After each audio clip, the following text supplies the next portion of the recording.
अगर मैं आपसे सवाल पूछूं कि 90 की उम्र तक आप अपने आप को कहां देखते हो, तो शायद आप लोगों का जवाब यही होगा कि या तो चारपाई पे या चार कंधों पे। लेकिन पटियाला पंजाब की मान कौर जी ने अपना एथलेटिक करियर 93 साल की उम्र में शुरू किया।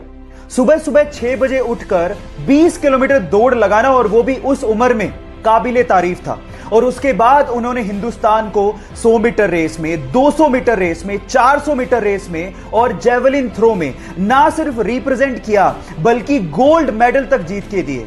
और आज हम उन्हें चंडीगढ़ का चमत्कार भी कहते हैं। और आज वो फिट इंडिया कैंपेन से जुड़ी हुई भी हैं।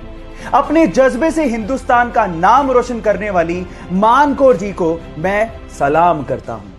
आप लोगों ने सड़कों पर चलने वाली ई बाइक या फिर साइकिल तो देखी होगी, चलाया भी होगा, लेकिन क्या आप लोगों ने कभी ऐसी ई बाइक सुनी है या फिर देखी है जो कि पानी पर चलती हो?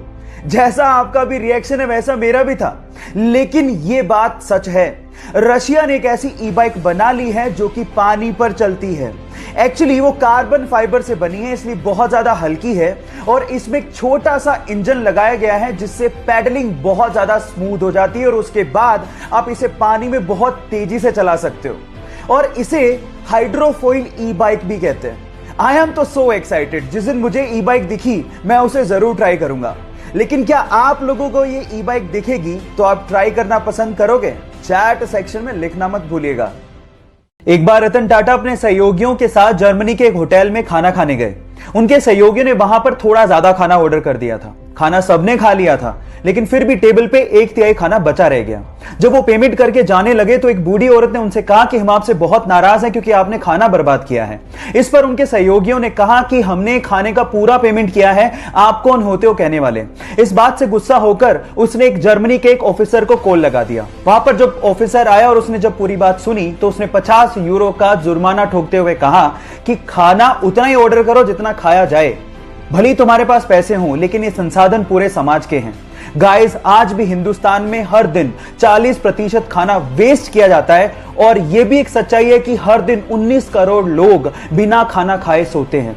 इसीलिए खाने को बर्बाद मत करो, क्योंकि जो खाना बर्बाद कर रहे हो वो बहुत लोगों को नसीब तक नहीं होता।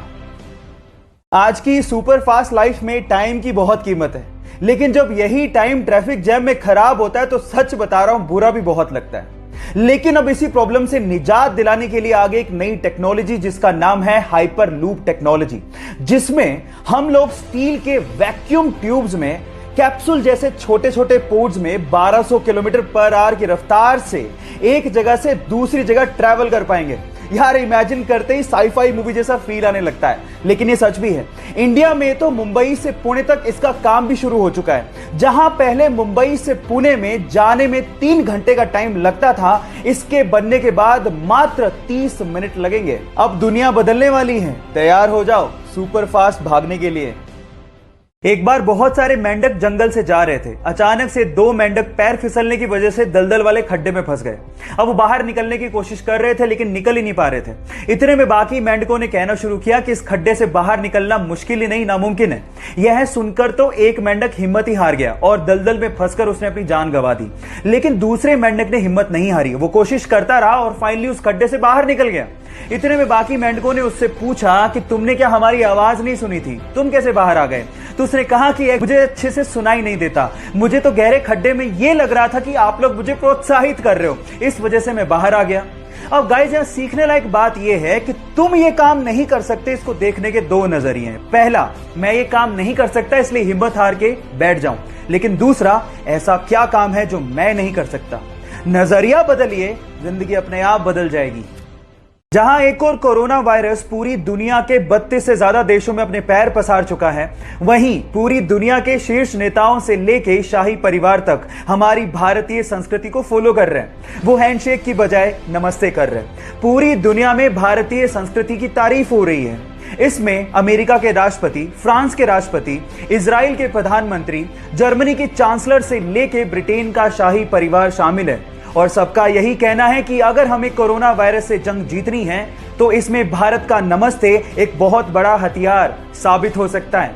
हमें गर्व है अपने भारतीय होने पर और भारतीय संस्कृति पर, तो इसीलिए करो ना नमस्ते।